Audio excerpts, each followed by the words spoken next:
Hello, my name is Wyatt Cash with Scoop News Group, and we're talking with Joseph Daniels, CIO for the Illinois State Treasurer, as part of a series of interviews we're doing here at Fal.Con for Public Sector. Joseph, thank you very much for joining us today. We appreciate your time. Let's start by just asking, election security blends technical and human challenges together like no other area. Where do you think efforts should be concentrated when it comes to the security of elections? Good morning. Thank you for that question. That question comes up a lot right now, especially in today's climate. So let me say this. I have complete faith in the election officials who are charged with overseeing the process. If I were to choose an area of concentration, it would be continuing to secure the integrity of the infrastructure. That one component is very relative, especially with all the continued cyber threats that we're seeing that surround the election. In your opinion, what is the best way to get buy-in from a workforce when it comes to a security initiative? Yeah, that's a good one. There's not a one-size-fits-all to that solution. So for me, I found that including everybody when it comes to presenting a security initiative gets the best buy-in. Everybody wants to have their say. And when you are more inclusive in that discussion, you tend to get a lot better feedback and people are more willing to adopt change.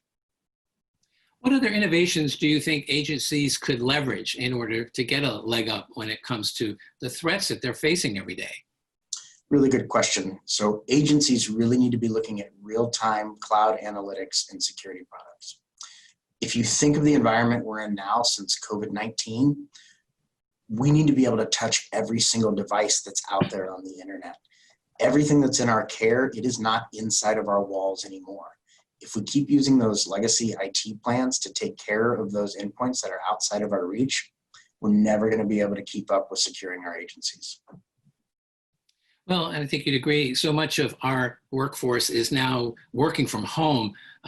What's the biggest worry for CISOs when dealing with that? Well, I will tell you, so not only do we need to think about securing our own networks, but all of our devices and our people are touching hundreds of different networks daily.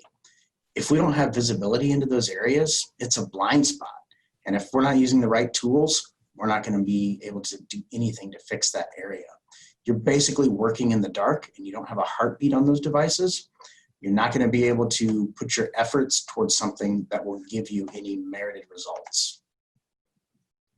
Well, and finally, last question. The security community was dealing with a workforce shortage even before the pandemic occurred. With automation being a focal point now more than ever, how can agencies make AI their ally? Really good question. So one thing that I focus on and other agencies should look at, if you focus your efforts on AI that can reduce the workload on your already stretched thin staff, you're going to make a big difference. Let me give you an example. If you have an employee that spends 30 hours a week patching your systems, if you can invest in an AI tool that reduces that down to 4 hours a week, you now gained 1,500 hours in a year, 1,300 hours in a year of critical manpower back. That's huge. Then you can actually leverage your staff to take care of the things you need them to do on a daily basis. Well, Joseph Daniels, thank you so much for joining us today, and we wish you great continued success in the Illinois State Treasurer's Office. Thank you. I appreciate your time. Mm-hmm.